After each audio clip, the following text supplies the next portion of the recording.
Hello प्यारे दोस्तों, child development pedagogy की 5000 क्वेश्चन की सीरीज में आपका स्वागत है। ये सभी क्वेश्चन हमने H TET, C TET, REET, UP TET, KVS के विगत सालों के प्रश्न पत्रों से लिए हैं। आइए आज का पहला प्रश्न करते हैं। मनोविज्ञान के अनुसार बाल विकास की कौन सी अवस्था सबसे जटिल व कठिन है? ऑप्शन ए बाल्यावस्था, ऑप्शन बी किशोर अवस्था, ऑप्शन सी शिशुअवस्था या ऑप्शन डी इनमें से कोई नहीं। तो सबसे जटिल व कठिन कौन सी मानी जाती है? वो मानी जाती है ऑप्शन बी किशोरावस्था। किलपैट्रिक का कथन है कि इस बात पर कोई मतभेद नहीं हो सकता कि किशोरावस्था जीवन का सबसे कठिन काल है। अगला क्वेश्चन है, एक शिशु का सामाजिक विकास निर्भर होता है। ऑप्शन ए शिशु को मिलने वाले प्यार तथा अपनत्व पर, बिल्कुल। ऑप्शन बी उसकी अन्य लोगों के साथ अंतःक्रिया, बिल्कुल। बच्चा तभी सामाजिक विकास कर पाएगा जब वह और लोगों के साथ अंतःक्रिया करेगा। ऑप्शन सी उसके द्वारा दूसरों का ध्यान अपनी ओर आकर्षित करने की क्षमता पर, बिल्कुल ये भी सही है। तो ये तीनों इस सामाजिक विकास के पहलू हैं। तो ऑप्शन डी उपरोक्त सभी इसका सही आंसर हो जाएगा। शिशु के सामाजिक विकास का निर्धारण उसकी लोगों के साथ अंतःक्रिया और पारिवारिक स्नेह द्वारा होता है। साथ ही लोगों को अपनी ओर आकर्षित करने की क्षमता भी शिशु के सामाजिक विकास पर अपना प्रभाव डालती है। अगला क्वेश्चन है, गर्भधारण से शिशु के जन्म की अवधि को क्या कहते हैं? ऑप्शन ए वयस्कता, नहीं वयस्कता तो नहीं कहते। ऑप्शन बी किशोरावस्था भी नहीं कहते। ऑप्शन सी प्रसव पूर्व काल।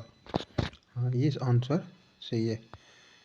आपका ऑप्शन सी सही रहेगा, प्रसव पूर्व काल। गर्भधारण से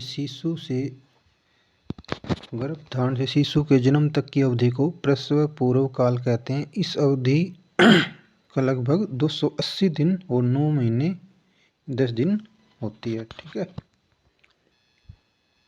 अगला प्रश्न है, मानव मनुष्यों में विकास की सबसे तीव्र गति होती है कौन से काल में होती है?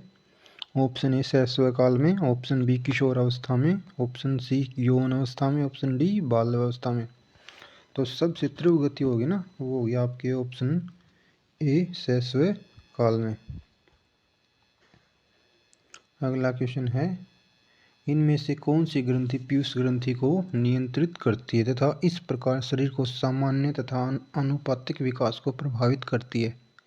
ऑप्शन ए थायराइड ग्रंथि, बी मूत्र ग्रंथि, सी यौन ग्रंथि या डी इनमें से कोई नहीं। तो इसका सही आंसर क्या होगा? इनमें से कोई नहीं, क्योंकि जो पीयूष ग्रंथि है ना, वो खुद एक मास्टर ग्रंथि होती है। पीयूष ग्रंथि को मास्टर ग्रंथि कहते हैं। किसी भी ग्रंथि के द्वारा इसका नियंत्रित नहीं होता, यह स्वयं नियंत्रित होती है।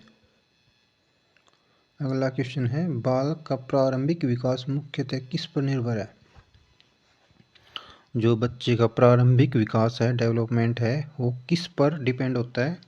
ऑप्शन ए वातावरण पर, ऑप्शन बी माता पिता पर, ऑप्शन सी समाज पर, ऑप्शन डी विद्यालय के वातावरण पर। तो बच्चा सबसे ज़्यादा अपने माता पिता के पास रहता है, तो उसका डेवलपमेंट भी ज़्यादा निर्भर किस पे करेगा? उसके माता पिता पर। प्रारंभिक काल में बच्चा सबसे ज़्यादा अपने माता पिता के पास ही रहता है, तो उसका जो मुख्यतः विकास है ना, वो भी उसके पेरेंट्स पर डिपेंड करेगा।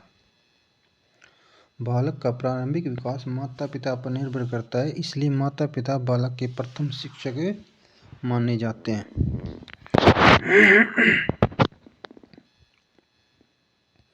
अगला क्वेश्चन है, निर्धन परिवारों के बच्चे जो छोटे आकार के परिवार से संबंध हैं, उनको विकास के बेहतर वातावरण पाने के मौके होते हैं, क्योंकि उन्हें बड़े परिवारों के निर्धन बच्चों की अपेक्षा खालिस्तान परिणाम ने उनके अभिभावक ज़्यादा प्रसन्नचित्त रहते हैं। नहीं, ये तो नहीं होगा। ऑप्शन बी साफ सफाई से जुड़ी कम समस्याओं का सामना करना पड़ता है। नहीं, इसका भी कोई प्रभाव नहीं होता। ऑप्शन सी उन्हें बेहतर परिस्थितियां प्राप्त होती हैं। हाँ, ये सही रहेगा, उन्हें बेहतर परिस्थितियां प्राप्त होती हैं। Option number C. निर्धन परिवारों के बच्चे जो छोटे आकार के परिवार से संबंध होते हैं उनको विकास के बेहतर वातावरण पाने के मौके होते हैं। उन्हें बड़ी परिवारों के निर्धन बच्चों की अपेक्षा बेहतर वातावरण एवं परिस्थितियां प्राप्त होती हैं। अगला प्रश्न है, प्रतिबिंब अवधारणा प्रतीक एवं संकेत भाषा शारीरिक क्रियाएं और मानसिक क्रिया अंतर्निहित हैं। ऑप्शन ए विचारात्मक प्रक्रिया, ऑप्शन बी समस्या समाधान, ऑप्शन सी प्रेरक पेशी विकास, ऑप्शन डी अनुकूलन। तो देखो यहाँ से देखो, प्रतीक एवं संकेत भाषा शारीरिक क्रियाएं और मानसिक क्रियाएं, ये डॉक्टर जीन पियाजे के संवेदी पेशी अवस्था से हैं। तो विचारात्मक प्रक्रिया तो होगा नहीं, ऑप्शन बी समस्या समाधान भी नहीं होगा, तो ऑप्शन सी प्रेरक पेशी विकास ही होगा। इसका आंसर सी इसका सही होगा। प्रतिबिंब अवधारणा प्रतीक एवं संकेत भाषा शारीरिक क्रियाएं तथा मस्तिष्क से जुड़ी क्रियाएं प्रेरक पेशी विकास से जुड़ी हैं। इसकी व्याख्या पियाजे ने अपने संज्ञानात्मक विकास के सिद्धांत में की है। यह संज्ञानात्मक विकास के सिद्धांत का पहला चरण है। अगर अभी तक आपने हमारे YouTube चैनल को सब्सक्राइब नहीं किया है तो सब्सक्राइब जरूर कर लें और बेल आइकन को जरूर दबाएं, जिससे कि आपके पास वीडियो का नोटिफिकेशन सबसे पहले आ सके। अगला प्रश्न है, विकास के परिप्रेक्ष्य में सब समय के साथ होने वाले परिवर्तनों में निम्न में से क्या शामिल है? जो विकास के परिप्रेक्ष्य में समय के साथ होने वाले परिवर्तनों में क्या शामिल है? ऑप्शन ए अनुक्रम, ऑप्शन बी रूप, ऑप्शन सी दर, ऑप्शन डी ये सभी। तो क्या होगा इसका सही आंसर होगा ऑप्शन सी दर। ठीक है। अगला, विकास के परिप्रेक्ष्य में बाल मनोविज्ञान में समय अनुसार होने वाला दर परिवर्तन सबसे अधिक चिंता का विषय होता है, क्योंकि अगर बालक विकास दर में समय अनुसार उत्तरोत्तर वृद्धि नहीं होती है तो बालक में अनेक प्रकार की समस्या उत्पन्न होती हैं, जैसे समायोजन की क्षमता में कमी, बुद्धिलब्धि आदि। अगला प्रश्न है, एक बच्चे की वृद्धि और विकास के अध्ययन की सर्वाधिक अच्छी विधि कौन सी होगी? एक विकासीय विधि, बिल्कुल सही। वो ऑप्शन बी सांख्यिकीय विधि, ऑप्शन सी तुलनात्मक विधि, नहीं तुलना तो हमने करनी ही नहीं, ऑप्शन डी मनोविश्लेषण विधि। तो सही आंसर क्या होगा आपका? ऑप्शन ए विकासीय विधि। किसी बच्चे की वृद्धि और विकास के अध्ययन की सर्वाधिक अच्छी विधि विकासीय विधि है। हरलोक के अनुसार विकास की प्रक्रिया गतिशील होती है, क्योंकि विकास कभी रुकता नहीं, निरंतर चलता रहता है। और विकासात्मक परिवर्तनों का उद्देश्य बालक में पर्यावरण के साथ समायोजन की योग्यता प्राप्त करना है, क्योंकि परिवर्तन के साथ ही विकास जुड़ा हुआ होता है। अगला प्रश्न है, छात्रों में अच्छे नागरिक के गुण कैसे समाहित किए जा सकते हैं? आप अपने कक्षा के छात्रों में छात्र छात्राओं में आप कैसे अच्छे नागरिक के गुण समाहित करेंगे? इसके लिए देखते हैं क्या ऑप्शन है इसमें। ऑप्शन ए उन्हें राष्ट्रीय नायकों से परिचित कराकर, बिल्कुल सही। ऑप्शन बी उन्हें कतिपय सामुदायिक सेवा कार्य आवंटित करके, नहीं। ऑप्शन सी उन्हें भारतीय संविधान से परिचित कराकर, ऑप्शन डी उन्हें अच्छी नागरिकता का भाषण देना। भाषण तो हमने देना ही नहीं। ऑप्शन ए उन्हें राष्ट्रीय नायकों से परिचित कराकर। छात्रों में अच्छे नागरिकों के गुण विकसित करने के लिए उनकी पाठ्य पुस्तक में ऐसे राष्ट्रीय नायकों का संकलन करना चाहिए जो महान व्यक्तियों से संबंधित हो। उदाहरण के लिए कक्षा 7 के विद्यार्थियों के लिए भारत की महान विभूतियों के नाम से पाठ्य पुस्तक चलाई जाती है तथा राष्ट्र गौरव के नाम से विषय वस्तु शामिल है जो बच्चे अनुकरण द्वारा सीखते हैं। अगला प्रश्न है, 6 या 7 वर्ष का बालक दूसरे के विचारों को स्वीकार करने योग्य नहीं होता। 6 या 7 यानी कि पूर्व बाल्यावस्था के समय जो बच्चा है वो दूसरे के विचारों को स्वीकार करने योग्य नहीं होता, क्योंकि ऑप्शन ए क्योंकि वह बुद्धिमान नहीं होता है, नहीं ये तो नहीं होगा। ऑप्शन बी क्योंकि वह कल्पनाशील होता है, कल्पनाशील तो होता है। ऑप्शन सी क्योंकि वह अहम केंद्रित होता है। तो इसका सही आंसर क्या रहेगा? ऑप्शन सी क्योंकि वह अहम केंद्रित होता है। पूर्व बाल्यावस्था में बच्चा सिर्फ खुद तक ही सीमित होता है। 6 या 7 वर्ष के बालक दूसरों के विचारों को स्वीकार करने योग्य नहीं होते क्योंकि वे अहम केंद्रित होते हैं, यानी कि खुद तक ही सीमित होते हैं। अगला प्रश्न है, वृद्धि के बारे में क्या सही नहीं है? जो ग्रोथ है उसके बारे में कौन सा कथन सही नहीं है? ऑप्शन ए अभिवृद्धि मात्रात्मक होती है। ये तो होती है, बिल्कुल मात्रात्मक होती है अभिवृद्धि। ऑप्शन बी अभिवृद्धि शारीरिक होती है, बिल्कुल हम शारीरिक रूप से देख सकते हैं कि शरीर बढ़ रहा है। ऑप्शन सी अभिवृद्धि जीवन पर्यंत चलने वाली प्रक्रिया है। नहीं, ये नहीं होगा क्योंकि अभिवृद्धि एक समय पर रुक जाती है। ठीक है, ये जीवन पर्यंत नहीं चलती, विकास जीवन पर्यंत होता है। वृद्धि यानी कि ग्रोथ विकास डेवलपमेंट का ही भाग होता है। अभिवृद्धि निश्चित आयु तक चलने वाली प्रक्रिया है, कुछ समय बाद वह रुक जाती है। अगला प्रश्न है, 6 से 11 वर्ष की आयु वर्ग के बालकों की विशिष्टताएं निम्नलिखित हैं। सीखने के लिए शिक्षकों पर निर्भर होते हैं। ये बिल्कुल। ऑप्शन बी बालक स्वाभाविक एवं सक्रिय अधिगमकर्ता होते हैं। ऑप्शन सी बालक शिक्षकों से ज्ञान प्राप्त करते हैं। ऑप्शन डी बालक सीखने में रुचि नहीं रखते। नहीं, ये तो नहीं होगा। तो इसका सही आंसर होगा बालक स्वाभाविक एवं सक्रिय अधिगमकर्ता होते हैं। ऑप्शन बी इसका सही आंसर होगा। अगला प्रश्न है, एक बच्चा ईर्ष्या का प्रदर्शन करता है कितनी आयु में? ऑप्शन ए 24 माह की आयु में, ऑप्शन बी 12 माह की आयु में, ऑप्शन सी 6 माह की आयु में, ऑप्शन डी 18 माह की आयु में। तो ईर्ष्या है ना बच्चे में हो जाती है 12 माह की आयु में, यानी कि 1 साल में। 12 माह के बच्चों के द्वारा किया गया प्रमुख व्यवहार ईर्ष्या होता है, वह ईर्ष्या का प्रदर्शन करता है। अगला प्रश्न है, 6 से 11 वर्ष की आयु वर्ग के छात्रों की आवश्यकता है, यानी कि जो बाल्यावस्था में है ना उस वर्ष की आयु के वर्ग के छात्रों की आवश्यकता क्या होंगी? ऑप्शन ए सीखने में स्वायत्तता की, बिल्कुल।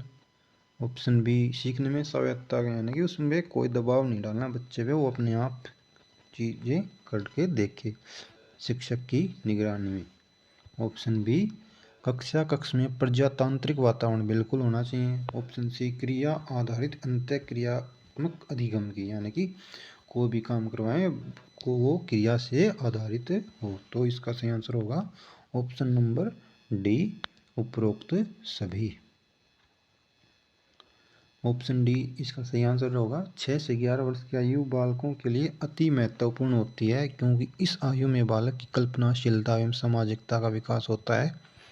इसलिए इस आयु वर्ग के बच्चों की शिक्षा के केंद्र का वातावरण इस प्रकार होना चाहिए कि बच्चों की सभी जरूरी आवश्यकताओं की पूर्ति हो सके। जैसे कक्ष का वातावरण प्रजातांत्रिक होना चाहिए, बच्चों को सीखने एवं प्रश्न पूछने की भी स्वतंत्रता होनी चाहिए। हमने ऐसा वातावरण बच्चों को देना चाहिए कि जिससे वह आसानी से उसके मन में जो प्रश्न है वो पूछ सके।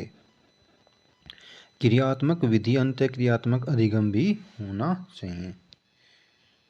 ये अगला प्रश्न है, क्वेश्चन नंबर 147। बच्चे के उचित विकास को सुनिश्चित करने के लिए उसका स्वस्थ शारीरिक विकास एक महत्वपूर्ण आवश्यकता है, यह कथन है। यानी कि बच्चा है वो उसका जो शारीरिक विकास है वो एक महत्वपूर्ण आवश्यकता है उसके विकास के लिए। तो ये उसके लिए सही कथन कौन सा होगा? ऑप्शन ए गलत है क्योंकि शारीरिक विकास के अन्य पक्षों को किसी भी प्रकार से प्रभावित नहीं करता। नहीं, ये तो नहीं होगा। ऑप्शन बी सही है क्योंकि शारीरिक विकास के अन्य पक्षों के साथ अंतर संबंधित है। हाँ, ये बिल्कुल सही है क्योंकि शारीरिक विकास है वो विकास के अन्य पक्षों के साथ अंतर संबंधित है। अगर शारीरिक विकास अच्छे से नहीं होगा तो अन्य विकास के पक्ष या पहलू भी उससे प्रभावित हो जाएंगे। इसका सही आंसर क्या होगा? इसका सही आंसर होगा ऑप्शन बी सही है, क्योंकि शारीरिक विकास के अन्य पक्षों के साथ अंतर संबंधित है। ऑप्शन नंबर अगला प्रश्न है क्वेश्चन नंबर 148। निम्नलिखित में से किस अवस्था में बच्चे अपने समवयस्क समूह के सक्रिय सदस्य हो जाते हैं? ऑप्शन ए किशोरावस्था, ऑप्शन बी प्रौढ़ावस्था, ऑप्शन सी पूर्व बाल्यावस्था, ऑप्शन डी बाल्यावस्था। तो अपने समवयस्क समूह के सक्रिय सदस्य हो जाते हैं ऑप्शन ए किशोरावस्था में। किशोरावस्था में किशोर जिस समूह का सदस्य होता है उसको वह अपने परिवार व विद्यालय से भी अधिक महत्वपूर्ण समझता है। यदि माता पिता और समूह के दृष्टिकोण में अंतर होता है तो वह समूह के दृष्टिकोण को श्रेष्ठतर समझता है और इसलिए इसे तूफान की काल की भी संज्ञा दी है किशोरावस्था को। अगला प्रश्न है निम्नलिखित में से क्या बच्चों के सृजनात्मकता के विकास में सहायक नहीं है? जो सृजनात्मकता है उसमें के विकास में क्या सहायक नहीं है? ऑप्शन ए निर्माण संबंधी क्रियाएं, ऑप्शन बी भाषण, सी कहानी लेखन, ऑप्शन डी खेल। तो जो है ना भाषण है वो इसमें सहायक नहीं होगा। बच्चों के सृजनात्मकता के विकास में भाषण सहायक नहीं होता। भाषण के द्वारा सृजनात्मकता का विकास नहीं होता, जबकि अन्य विकल्प निहित तथ्य सृजनात्मकता के विकास के लिए आवश्यक हैं, जिसमें निर्माण संबंधी क्रियाएं, कहानी लेखन और खेल है। अगला प्रश्न है निम्न में से कौन सी सृजनात्मकता की विशेषता नहीं है? हमने नहीं है पे ध्यान देना है। सृजनात्मकता की विशेषता नहीं है। ऑप्शन ए नवीन कार्य की खोज, बिल्कुल है। ऑप्शन बी मौलिकता, बिल्कुल। ऑप्शन सी अपरिवर्तनशीलता, ये नहीं होगा। ऑप्शन डी उत्पादकता, ये भी होगा, क्योंकि अपरिवर्तनशीलता सृजनात्मकता है वो परिवर्तनशीलता पे ही टिका होता है। अपरिवर्तनशीलता सृजनात्मकता से संबंधित नहीं होती। परिवर्तनशीलता सृजनात्मकता की आवश्यकता है। अगला प्रश्न है निम्नलिखित में सृजनशीलता का प्रमुख तत्व क्या नहीं है? ऑप्शन ए लचीलापन, बिल्कुल होना चाहिए लचीलापन। तो ऑप्शन बी अनुशासन, नहीं अनुशासन जरूरी नहीं है सृजनात्मकता के लिए। ऑप्शन सी मौलिकता, ऑप्शन डी धारा प्रभाविता। तो इसमें क्या होगा? ऑप्शन बी अनुशासन इसका सही आंसर होगा। सृजनशीलता के द्वारा उपलब्ध संसाधनों से किसी नए विचारों को जन्म दिया जाता है। सृजनशीलता के प्रमुख तत्व इस प्रकार हैं। ऑप्शन एक में इसमें था मौलिकता, धारा प्रभाविता, ये इसके तत्व हैं सृजनशीलता के। मौलिकता, धारा प्रभाविता, लचीलापन, उत्सुकता, स्वतंत्रता, अनुशासन सृजनशीलता का तत्व नहीं है। अनुशासन सृजनशीलता का तत्व नहीं है। अगला प्रश्न है किसने यह कहा कि सृजनशील मानव मस्तिष्क द्वारा संबंधों को रूपांतरित करके नई विषय वस्तु का रचनात्मक सृजन कर नए अंतः संबंधों का विकास करने की शक्ति का पर्याय है? Option A Levin, option B Skinner, option C Spearman, D Burlet. तो इसका सही आंसर होगा ऑप्शन बी स्किनर। स्किनर के अनुसार सृजनशील मानव मस्तिष्क द्वारा संबंधों को रूपांतरित करके नई विषय वस्तु का रचनात्मक सृजन कर नए अंतर संबंधों का विकास करने की शक्ति का पर्याय है। अगला प्रश्न है वह विचारात्मक प्रक्रिया जिसमें नूतन यानी कि नया, वास्तविक तथा उपयोगी अवधारणाओं का प्रस्तुतिकरण निहित हो कही जाती है? ऑप्शन ए रचनात्मकता, ऑप्शन बी बुद्धिमत्ता, ऑप्शन सी नवविचार, ऑप्शन डी अभिनव। तो नया ज्ञान और वास्तविक उपयोगी अवधारणाओं का प्रस्तुतिकरण, तो क्या होगी? ऑप्शन ए रचनात्मकता होगी वो। विचारात्मक प्रक्रिया की उत्पत्ति चिंतन प्रक्रिया से जुड़ी होती है, जो नवीन मौलिक अवधारणाओं के प्रस्तुतिकरण में निहित होती है, वह रचनात्मकता कहलाती है। अगला प्रश्न है, अवधारणाओं का विकास मुख्य रूप से किसका हिस्सा है? जो अवधारणाएं होती हैं हमारी किसी के बारे में, या हम पहले से किसी के बारे में कुछ वो अवधारणा नहीं बना लेते हैं। ऑप्शन ए, यानी किसी का, मान लो किसी का नाम लेते हैं, उसका नाम लेते हैं, उसके बारे में उसकी इमेज नहीं आ जाती हमारे माइंड में, तो वो अवधारणाएं होती हैं। ऑप्शन ए संवेगात्मक विकास, ऑप्शन बी शारीरिक विकास, ऑप्शन सी सामाजिक विकास, ऑप्शन डी बौद्धिक विकास। तो इसका सही आंसर क्या रहेगा? ऑप्शन डी बौद्धिक विकास। अवधारणाओं का विकास मुख्य रूप से बौद्धिक विकास का हिस्सा है, क्योंकि किसी भी प्रकार की अवधारणा के चिंतन के लिए उसकी छवि मस्तिष्क में बनानी पड़ती है, जिससे उसके बारे में सोचकर अपनी अवधारणाएं प्रकट की जा सकें। अगला प्रश्न है, निम्न में से कौन सा शिक्षार्थियों में सृजनात्मकता का पोषण करता है? यानी कि निम्न में से कौन सा शिक्षार्थियों में सृजनात्मकता का पोषण करेगा, कौन सा कथन करेगा? ऑप्शन ए प्रत्येक शिक्षार्थी की अंतर्जात प्रतिभाओं का पोषण करने के अवसर उपलब्ध करना, बिल्कुल। ऑप्शन बी अच्छी शिक्षा के व्यवहारिक मूल्यों के लिए विद्यार्थियों का शिक्षण। ऑप्शन सी विद्यालयी जीवन के प्रारंभ में उपलब्धि के लक्ष्यों पर हमने बल नहीं देना है। परीक्षा में अच्छे अंकों के ऊपर तो रहना ही नहीं, हमें सिर्फ ये देखना है कि ऑप्शन ए प्रत्येक शिक्षार्थी की अंतर्जात प्रतिभाओं की पोषण है, उसको बच्चे को उसके अवसर उपलब्ध कराने हैं हमें, ठीक है। प्रत्येक शिक्षार्थी की अंतर्जात प्रतिभाओं का पोषण करने के अवसर उपलब्ध कराना, यानी कि जो बच्चे में प्रतिभा है उसको हमें बाहर निकालना है। अगला क्वेश्चन है, सृजनात्मकता की विशेषता है। ऑप्शन ए लचीलापन, बिल्कुल होना चाहिए लचीलापन, कठोरता नहीं होनी चाहिए। ऑप्शन बी प्रभावशीलता, बिल्कुल ये भी होगा सही। ऑप्शन सी मौलिकता, बिल्कुल मौलिकता ही होनी चाहिए, सृजनात्मकता में बना बनाया कुछ भी नहीं हो। तो ऑप्शन डी उपरोक्त सभी, यानी कि ऑप्शन डी इसका, ये तीनों ऑप्शन सही हैं। सीवी गुड सृजनात्मकता का विचार है जो किसी समूह में विस्तृत सातत्य का निर्माण करता है। सृजनात्मकता के कारक हैं साहचर्य, आदर्शात्मक मौलिकता, अनुकूलता, सातत्य, लोच तथा तार्किक विकास की योग्यता। अगला क्वेश्चन है, विकास शुरू होता है। ऑप्शन ए पूर्व प्रसवावस्था से, ऑप्शन बी पूर्व बाल्यावस्था से, ऑप्शन सी शैशवावस्था से, ऑप्शन डी उत्तर बाल्यावस्था से।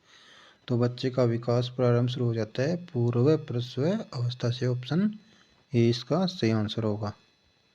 मानव विकास पूर्व प्रसव अवस्था से आरंभ होकर जीवन पर्यंत चलता रहता है, ठीक है। क्वेश्चन नंबर 158, किशोर खालिस्तान का अनुभव कर सकते हैं।